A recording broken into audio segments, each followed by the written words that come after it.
Hey, it's Eric with Jazz Wealth Managers.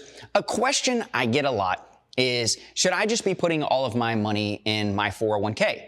Well, that's a great question, and I will have to say this is one where it all depends. But in the end, what I want to do is really address this question because it's something that comes up quite a bit. A lot of people are out there working, and maybe they have a 401k at their job or another employer plan.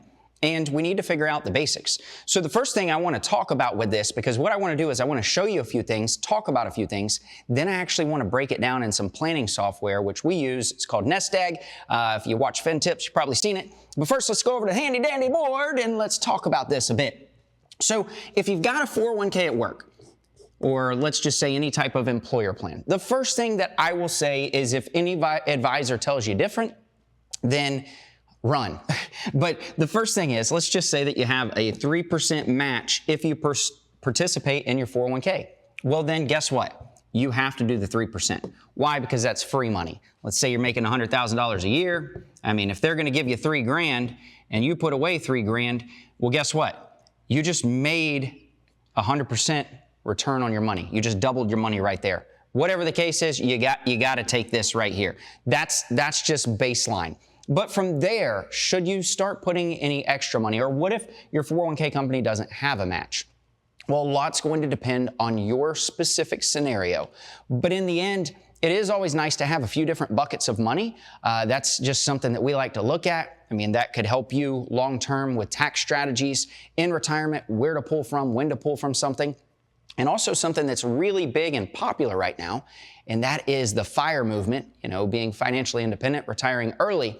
What happens if currently, let's just say that you're making a couple $100,000 a year and you're, 35 years old, and so you're making a lot of money and you want to retire at 55. You want to start pumping away as much money as possible. You know what? Scratch that. Let's say 50. So you want to retire super early. Because sometimes at 55, your company will actually allow you to do a withdrawal from your 401k if you're separated from employment at 55. All depends on the 401k though. So that's something that, if your employer plan allows you to retire at 55 and start withdrawing from your 401k, you can leave it there. That's an option. But if you retire at 50, you want to go with the FIRE movement, you're going to run into some problems because if every single thing, if 100% of your money is in a 401k, well, guess what? You retire at 50, you don't have many options. When you start withdrawing from your 401k, you are going to have an early withdrawal penalty, which is 10%. Now, if you have a Roth, it's a bit different. You can get some of that money that is principal money. You get that over to a Roth. There's a lot of different things you can look at. But just looking at the general 401k, that's just something I wanted to talk about. But now let's talk a bit more in depth. And I actually want to show you a scenario to give you an idea of what could be happening if you only invested in your 401k. So again, this is just one scenario. It's not going to be something for everybody, but it at least gives you a little bit to think on. So looking right here at Pat, we have Pat. He's 31 years old. Pat's got his general expenses. We're not too worried about his expenses right now. He's saving for retirement. Now, what is Pat saving for retirement? Well, Pat's saving 5%. The company's going to match 3% of that. So he's already got, a chunk going in there. But now Pat's also just saying, you know what? I'm going to do an additional $6,000 right here into my 401k every single year. The reason I did it separate than putting it in as a percentage is because I want to be able to break this down. If Pat's going to put $6,000 extra into his 401k and he doesn't get a match on any of that money, or if he does $6,000 into a Roth IRA. And so looking at this right here, he has his Roth, but he's not putting any money in there. He's making $100,000 a year. Now he's got his goals. Pat wants to retire at age 60. His retirement expenses aren't, super high. He's got, healthcare costs there, a little bit of charitable giving. Come over to his net worth. Again, Pat's young, but he's doing a great job. He's got his house paid for. Maybe grandma left him the house there. And then he's got a 401k that he's got a little bit of money in, a rollover IRA. So that's all deferred money as well. And then he's got $6,500 in a Roth IRA. So here's what I want to talk about though, because if we're looking at this scenario in general, what would happen if Pat puts all of the money in the 401k, including that $6,000 extra? Right here, his probability of success is 71%.